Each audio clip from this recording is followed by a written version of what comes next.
কল্যাণী এক্সপ্রেসওয়ের ব্যারাকপুর থেকে কাঁচরাপাড়াগামী রাস্তা দখলমুক্ত করতে অভিযান শুরু করেছে ব্যারাকপুর পুলিশ কমিশনারেটের ট্রাফিক বিভাগ।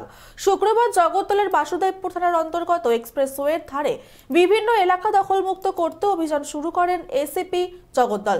বাসুদেবপুর থানার আধিকারিক, কমিশনারেটের ট্রাফিক বিভাগের কর্তারা এক্সপ্রেসওয়ের ধারে অস্থায়ী দোকানগুলি সরিয়ে দেওয়ার জন্য জেসিবি দিয়ে কাজ শুরু করে পুলিশ। গোটা বিষয় নিয়ে বাসুদেবপুর অঞ্চলের তৃণমূল নেতা শেখ বাবন কি বললেন শুনে নেব। মমতা ব্যানার্জি যখন এটা নির্দেশ দিয়েছে, আমাদের পাশে আছে বাসুদেবপুর থানা, ওনারা বলেছেন যে ফুটপাথ থেকে যত দোকান আছে, হকারিগুলো আছে, সবাইকে একটু সাইডে সরে যেতে বলেছে। তাতে আমরা খুব খুশি, সরকার যে নির্দেশ দিয়েছে আমাদের খুশি। আমার যে পার্টি অফিস আছে এটাও আমরা সরিয়ে নেবো, আজকেই সরিয়ে নেবো। টিএমসির পার্টি অফিস আমরা সরিয়ে নেবো আজকে। আগে তো শুরু হয়েছে কল্যাণী এক্সপ্রেসের বিভিন্ন এলাকায় শুরু হয়েছে, সরাচ্ছে